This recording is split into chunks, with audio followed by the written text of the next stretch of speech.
We are coming to our last example in section 2.6, limits at infinity. And we've talked about how to find horizontal asymptotes and then oblique or slant asymptotes. And lastly, now we need to talk about vertical asymptotes of a function.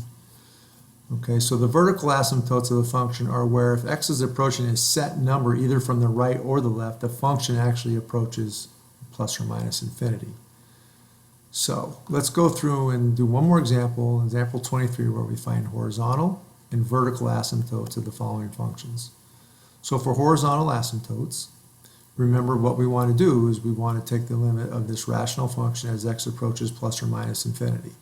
So I'm doing them at the same time. It really doesn't matter here.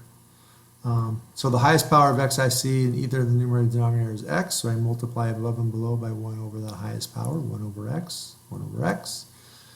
X times 1 over x is 1, 3 times 1 over x is 3 over x, x times 1 over x is 1, 2 times 1 over x is 2 over x. So as x goes to plus or minus infinity, I get 1 plus 0 over 1 plus 0, or 1.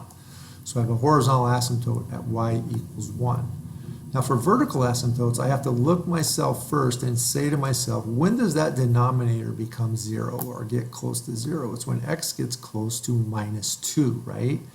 Because minus 2 plus 2 would be 0, and I know I can't divide by 0. So this function wouldn't exist at x equals minus 2, but we want to see what happens as x approaches that minus 2.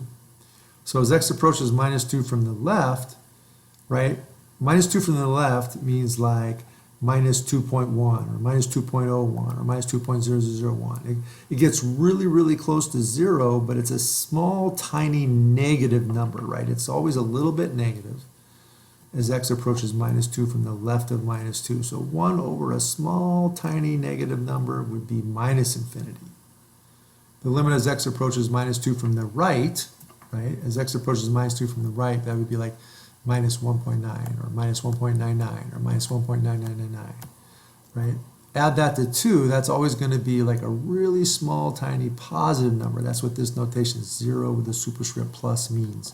So 1 over a tiny positive number gets closer and closer to infinity.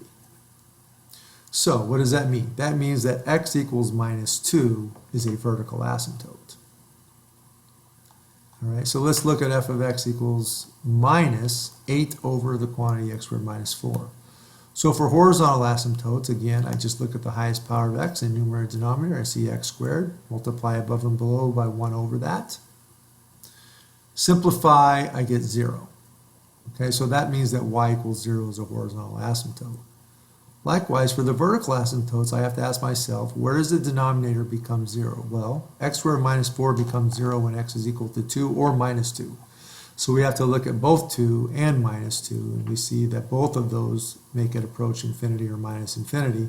So x equals 2 and minus 2 are both vertical asymptotes.